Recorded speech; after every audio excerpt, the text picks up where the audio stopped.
जो positive raise हैं जिन्हें कैथोड रेज, कैनोल रेज कहते हैं, ये कैसे बनी, ये इतना हम आपको बता दे रहे हैं। चलिए देखिए, तो इसका ये रहा बेटा कि इसमें गैस ली गई, इसमें भी गैस थी, उसमें भी गैस थी, इसमें भी गैस थी।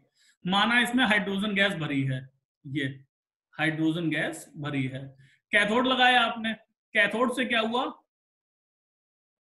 कैथोड से रेस जा रही थी, तो जो इलेक्ट्रॉन जा रहे थे कैथोड से वो इन गैसेस से टकराए और इन गैसेस को क्या कर देंगे, वो आयोनाइज।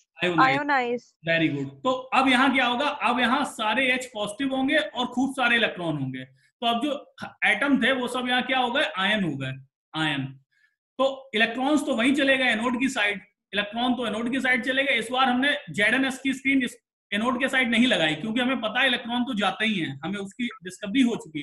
अब हम जानना चाहते थे कि अब पॉजिटिव चार्ज भी है, तो पहले हम कैथोड के पीछे कोई ZnS की स्क्रीन नहीं लगाए थे, क्योंकि हम केवल नेगेटिव चार्ज जान रहे थे। इस बार नेगेटिव उधर गया। अब ये आयन जो है, पॉजिटिव आयन, ये पिछले वाले एक्सपेरिमेंट में भी कैथोड पे आए थे, लेकिन हमने स्क्रीन नहीं लगाई थी तो हमें पता नहीं लगा था। इस बार हमने वो कैथोड लिया, वो परफोरेटेड कैथोड है। ये परफोरेटेड कैथोड मतलब होल्स हैं, पोर हैं इसमें, पोर, हैविंग पोर्स, छिद्र हैं। तो इन छिद्र से होके ये H पॉजिटिव आयन जो है कुछ पीछे चले गए। ये जो पीछे गए वो कहां टकराएंगे जाके, ZnS की स्क्रीन पे, और यहाँ होगा सिंटिलेशन। तो अब चूंकि कैथोड के पीछे सिंटिलेशन हो रहा है और कैथोड पे नेगेटिव चार्ज है, इसका मतलब है कि पॉजिटिव चार्ज मैटर में है, वही तो यहाँ आके टकराया होगा। Is it clear? Yes sir. Yes. ठीक, गुड। अब इन्हें कैनोल रेस क्यों कहते हैं बेटा, इन्हें कैनोल रेस क्यों कहते हैं ये जानिए। कैनोल, ये चूंकि होल से होके पास होती हैं, होल से होकर गुजरती हैं, तो कैनाल जो होती है रियल में भी वो इसी तरीके से होती है कि होके जाती है, तो इसलिए इन्हें कैनोल रेस कहते हैं, केवल इस कारण। इन्हें पॉजिटिव रेस इसलिए कहते हैं क्योंकि इनमें पॉजिटिव आयंस जाते हैं। उनको नेगेटिव रेस कहते थे, कैथोड रेस को, क्योंकि उनमें इलेक्ट्रॉन जाते थे। अब समझिए, इन्हें एनोड रेस नहीं कहते हैं। कुछ बुक्स में इनको एनोड रेस कहा गया है, कुछ में नहीं। मेरे हिसाब से इन्हें एनोड रे कहना गलत है। उनको कैथोड रे क्यों कहते थे, क्योंकि वे कैथोड से रिलीज हो रही थी, क्योंकि वे कैथोड से इलेक्ट्रॉन रिलीज हो रहे थे। ये सब यहां से जा रहे थे इलेक्ट्रॉन कैथोड से, ये, और सामने टकरा रहे थे, तो कैथोड से निकल रहे थे, इसलिए इनको कैथोड रे कहना ठीक था। लेकिन अगर हम बात करें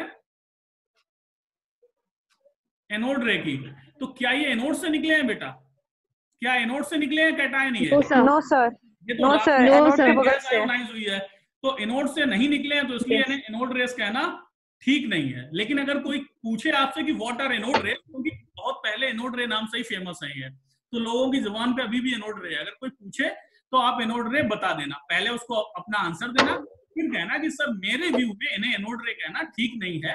देखो, इसके बाद जो हमने आपको बताया था कि कैथोड रेस का स्पेसिफिक चार्ज E/m जो है वो ट्यूब में ली गई गैस पे डिपेंड नहीं करता है, लेकिन एनोड रे का E/m जो है रेशियो, वो ट्यूब में ली गई गैस पे डिपेंड करता है।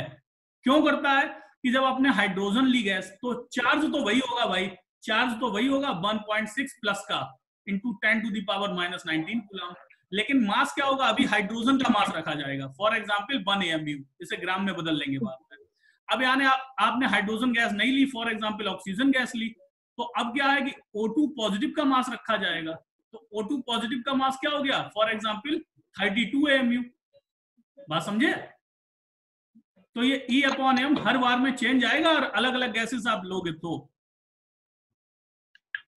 Yes sir. तो ध्यान रखना, very important point, the specific charge, that is the charge to mass ratio of canal rays depend upon the nature of the gas taken in the discharge tube, because the charge on the gas will remain the same but the mass of different gases will be different.